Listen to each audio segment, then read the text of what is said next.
नमस्कार, आप सभी का स्वागत है हमारे यूट्यूब चैनल न्यूराइज क्लासेस में। आइए खंड शिक्षा अधिकारी परीक्षा 2020 के लिए उत्तर प्रदेश की नदियों से संबंधित महत्वपूर्ण प्रश्नों का अभ्यास करते हैं। शुरू करते हैं। पहला प्रश्न है, उत्तर प्रदेश की प्रमुख नदियों का घटता क्रम है। ऑप्शन दिए हुए हैं। ए ऑप्शन है गंगा, यमुना, सोन, चंबल। बी ऑप्शन है गंगा, यमुना, घाघरा, चंबल। सी ऑप्शन है गंगा, यमुना, चंबल, राप्ती। डी ऑप्शन दिया हुआ है गंगा, सोन, चंबल, यमुना। तो इसका जो सही आंसर है वो है ऑप्शन नंबर सी, यानी कि गंगा, यमुना, चंबल और राप्ती।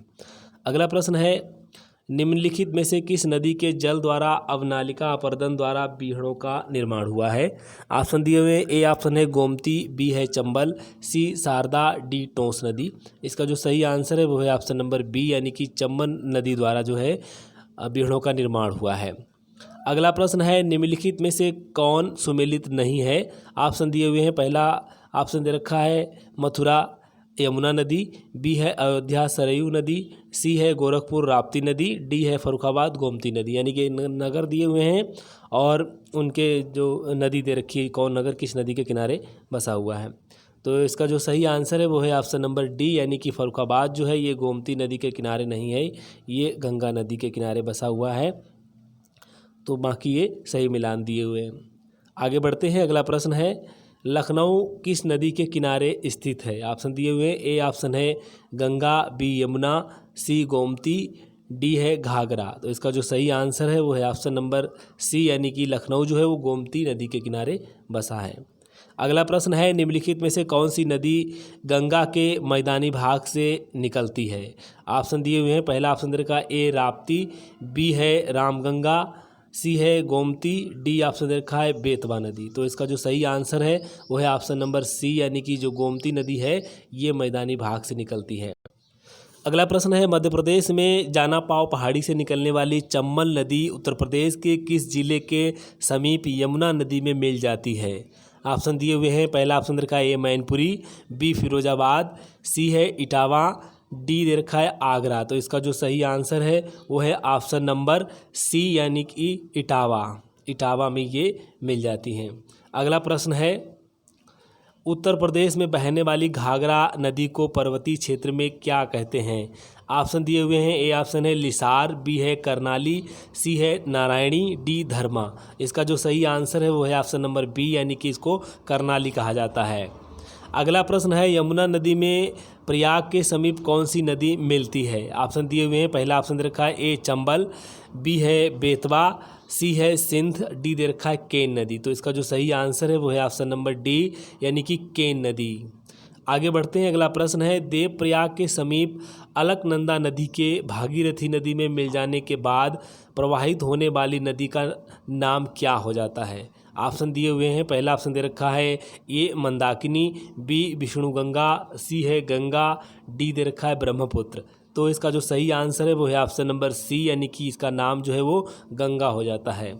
अगला प्रश्न है, गंगा नदी की निम्न में से कौन सी सहायक नदी नहीं है। ऑप्शन दिए हुए हैं। पहला ऑप्शन दे रखा है घाघरा, बी है यमुना, सी गोमती, डी दे रखा है चंबल नदी। तो इसका जो सही आंसर है वो है ऑप्शन नंबर डी, यानी कि जो चंबल नदी है ये गंगा नदी की सहायक नदी नहीं है। बाकी घाघरा, यमुना, गोमती, इसके अलावा भी गंडक नदी है, कोसी नदी है, रामगंगा है, अलकनंदा है, भागीरथी हैं, ये सभी जो है गंगा की सहायक नदियां हैं। अगला प्रश्न है, सुमेलित कीजिए। सूची 1 दे रखी है, ए राप्ती, बी गोमती, सी यमुना, डी घाघरा नदियाँ दे रखी हैं ये। बी सूची 2 दे रखी है, 1 नंबर पर कालपी है, 2 है सुल्तानपुर, 3 है गोरखपुर, डी अयोध्या। तो इसका जो मिलान करना है, सही मिलान करना है इनका। तो देखिए ये किस प्रकार मिलान होगा। राप्ती नदी जो है ये बहती है यहाँ गोरखपुर जो है ये गोरखपुर। तो गोमती नदी जो है ये जाती है सुल्तानपुर, माने कि जो लखनऊ, सुल्तानपुर और जौनपुर, ये 3 शहर जो हैं इसमें गोमती नदी बहती है। दूसरा है सी वाला यमुना नदी, तो ये है कालपी। उसके बाद में जो घाघरा है ये अयोध्या से इसका मिलान होगा। तो इस प्रकार ये इनका मिलान है। इस प्रकार ये कूट में दिए गए जो ऑप्शन है उनमें से इसका ऑप्शन हो जाएगा बी। आगे बढ़ते हैं। अगला प्रश्न है, उत्तर प्रदेश में गंगा नदी किस जिले में प्रवेश करती है। ऑप्शन दिए हुए हैं, ए ऑप्शन दे रखा है पीलीभीत, बी है सहारनपुर, सी है लखीमपुर खीरी, डी है बिजनौर। तो इसका जो सही आंसर है वो है ऑप्शन नंबर डी, यानी कि ये गंगा नदी जो है बिजनौर में प्रवेश करती है। यमुना जो है वो सहारनपुर में प्रवेश करती है, यमुना। अगला प्रश्न है, उत्तर प्रदेश में ऊपरी गंगा नहर का उद्गम निम्नलिखित में से किस स्थान से हुआ है? ऑप्शन दिए हुए हैं, पहला ऑप्शन दे रखा है हरिद्वार, बी है नरौरा, सी दे रखा है बनवसा, डी है ओखला। तो इसका जो सही आंसर है वो है ऑप्शन नंबर ए, यानी कि हरिद्वार। आगे बढ़ते हैं, अगला प्रश्न है, उत्तर प्रदेश में बहने वाली पवित्र नदी गंगा किन नदियों के मिलने से बनी है? ऑप्शन दिए हुए हैं, पहला ऑप्शन दे रखा है ए अलकनंदा भागीरथी, बी है भागीरथी गंगोत्री, सी है देववाहिनी भागीरथी, डी दे रखा है भागीरथी मंदाकिनी। तो इसका जो सही आंसर है वो है ऑप्शन नंबर ए, यानी कि अलकनंदा और भागीरथी के मिलने से नदी बनी है। अगला प्रश्न है, गंडक नदी का उद्गम स्थल निम्नलिखित में से कौन सा नहीं है, पूछा गया है कौन सा है, मतलब निम्नलिखित में से कौन सा है। तो ऑप्शन दिए हुए हैं, पहला ऑप्शन दे रखा है गंगोत्री हिमनद, बी ऑप्शन है गंडक हिमनद, सी ऑप्शन दे रखा है त्रिशूली हिमनद, डी ऑप्शन दे रखा है मुस्टोंग हिमनद। तो इसका जो सही आंसर है वो है ऑप्शन नंबर डी, यानी कि मुस्टोंग हिमनद जो है ये गंडक नदी का उद्गम स्थल है। अगला प्रश्न है, गंगा यमुना नदियों में मिलन स्थल को उत्तर प्रदेश में किस नाम से पुकारा जाता है? ऑप्शन दिए हुए हैं, पहला ऑप्शन रखा है ए हर की पौड़ी, बी है काशी, सी है संगम, डी है मिलन बिंदु। तो इसका जो सही आंसर है वो है ऑप्शन नंबर सी, यानी कि संगम।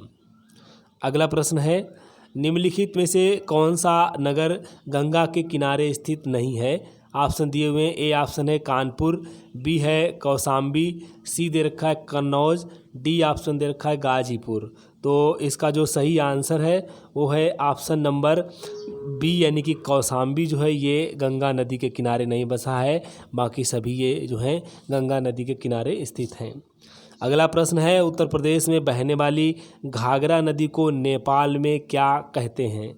ऑप्शन दिए हुए हैं, पहला ऑप्शन दे रखा है घाघरा, बी है गंडक, सी दे रखा है नारायणी, डी दे रखा है कौड़ियाला। तो इसका जो सही आंसर है वो है ऑप्शन नंबर सी, यानी कि इसको नारायणी वहाँ कहा जाता है। अगला प्रश्न दे रखा है, दक्षिण से आकर गंगा में मिलने वाली दो महत्वपूर्ण नदियाँ कौन सी हैं? ए ऑप्शन है केन सिंधु, बी है बेतवा केन, सी टोन सोन, डी है चंबल सिंधु। इसका जो सही आंसर है वो है ऑप्शन नंबर सी, यानी कि टोन सोन। अगला प्रश्न है, उत्तर प्रदेश की सीमा के अंदर कौन कौन सी नदियां आकर मिलती हैं? ऑप्शन दिए हुए हैं, ए ऑप्शन है यमुना रामगंगा गोमती, बी है यमुना गोमती गंडक, सी है गोमती गंडक कोसी, डी ऑप्शन दे रखा सोन घाघरा गंडक। तो इसका जो सही आंसर है वो है ऑप्शन नंबर ए। अगला प्रश्न है, गंगा नदी में उसके दाएं किनारे से मिलने वाली नदियों में कौन शामिल नहीं है? ऑप्शन दिए हुए, ए ऑप्शन है यमुना, बी है सोन, सी घाघरा, डी है टोंस। तो इसका जो सही आंसर है वो है ऑप्शन नंबर सी, यानी कि घाघरा नदी जो है ये दाएं किनारे से नहीं, ये बाएं किनारे पे मिलती है। अब बाकी सब दाएं किनारे से मिलती हैं। अगला प्रश्न है, उत्तर प्रदेश में स्थित अयोध्या नगर किस नदी के किनारे बसा है? ऑप्शन दिए हुए, ए ऑप्शन है गंगा, बी गोमती, सी सोन, डी है सरयू नदी। तो इसका जो सही आंसर है वो है ऑप्शन नंबर डी, यानी कि ये सरयू नदी के किनारे स्थित है। अगला प्रश्न है, उत्तर प्रदेश में बहने वाली कौन सी नदी प्राणदायिनी, मुक्तिदायिनी तथा पवित्र नदी के नाम से जानी जाती है? ऑप्शन दिए हुए हैं, पहला ऑप्शन दे रखा है ए गंगा, बी सरस्वती, सी गोमती, डी ऑप्शन दे रखा है यमुना नदी। तो इसका जो सही आंसर है वो है ऑप्शन नंबर ए, यानी कि गंगा नदी को जाना जाता है। अगला प्रश्न है, सुप्रसिद्ध जैन धर्म का पर्यटक स्थल कंपिल किस नदी के किनारे स्थित है? ऑप्शन दिए हुए हैं, ऑप्शन दे रखा है ए घाघरा, बी ऑप्शन है यमुना, सी शारदा, डी है गंगा। इसका जो सही आंसर है वो है ऑप्शन नंबर डी, यानी गंगा नदी। अगला प्रश्न है, उत्तर प्रदेश में बहने वाली गोमती नदी किस स्थान पर गंगा नदी से मिलती है? ऑप्शन दिए हुए हैं, ए ऑप्शन दे रखा है कन्नौज, बी है प्रयाग, सी है गाजीपुर, डी दे रखा है कहीं नहीं। तो इसका जो सही आंसर है वो है ऑप्शन नंबर सी, यानी कि ये गाजीपुर में मिलती है। अगला प्रश्न है, उत्तर प्रदेश में बहने वाली रामगंगा नदी कहाँ से निकलती है? ऑप्शन दिए हुए हैं। पहला ऑप्शन दे रखा है ए सहारनपुर, बी है मेरठ, सी कन्नौज, डी दे रखा है नैनीताल। तो इसका जो सही आंसर है वो है ऑप्शन नंबर डी, यानी कि ये नैनीताल से निकलती है। आगे बढ़ते हैं। अगला प्रश्न है, उत्तर प्रदेश की सर्वाधिक लंबी नहर कौन सी है? ऑप्शन दिए हुए हैं। ए ऑप्शन है शारदा नहर, बी है घाघरा नहर, सी दे रखा है निचली गंगा नहर, डी है केन नहर। तो इसका जो सही आंसर है वो है ऑप्शन नंबर ए, यानी कि शारदा नहर जो है सबसे लंबी नहर है। अगला प्रश्न दे रखा है, उत्तर प्रदेश में बहने वाली प्रमुख नदियों और उनके उद्गम स्थल के जोड़े दिए जा रहे हैं, गलत जोड़ा बताएं। ऑप्शन दिए हुए हैं। ए ऑप्शन है गोमती पीलीभीत, बी है यमुना यमुनोत्री, सी शारदा कोड़ियाला, डी दे रखा है घाघरा मार्चा चूनू। तो इसका जो सही आंसर है वो है ऑप्शन नंबर सी, यानी कि शारदा नदी का उद्गम जो है वो कोड़ियाला नहीं है। और ये बाकी मिलान सही दे रखें। गोमती का पीलीभीत है, यमुना का यमुनोत्री है और घाघरा का मार्चा चुंगू है। अगला प्रश्न है, बेतवा नदी उत्तर प्रदेश के किस जिले में यमुना नदी में मिलती है? ऑप्शन दिए हुए हैं। ए ऑप्शन दे रखा है झांसी, बी है इटावा, सी जालौन, डी दे रखा है हमीरपुर। तो इसका जो सही आंसर है वो है ऑप्शन नंबर डी, यानी कि ये हमीरपुर में मिलती है। अगला प्रश्न है, बेतवा नदी उत्तर प्रदेश के किस जिले में यमुना नदी में मिलती है? ऑप्शन दिए हुए हैं। ए ऑप्शन दे रखा है हमीरपुर में, बी है इटावा में, सी ऑप्शन दे रखा है झांसी में, डी दे रखा है जालौन में। तो इसका जो सही आंसर है वो है ऑप्शन नंबर ए, यानी कि ये हमीरपुर में मिलती है। तो आज के वीडियो में इतना ही। धन्यवाद। अगर हमारा वीडियो पसंद आया तो लाइक ज़रूर करें, शेयर भी करें, और अगर आप हमारे चैनल पर नए हैं तो प्लीज़ आप सब्सक्राइब कर लीजिए, जिससे आपको नए नोटिफिकेशन भी प्राप्त हो सकें। धन्यवाद।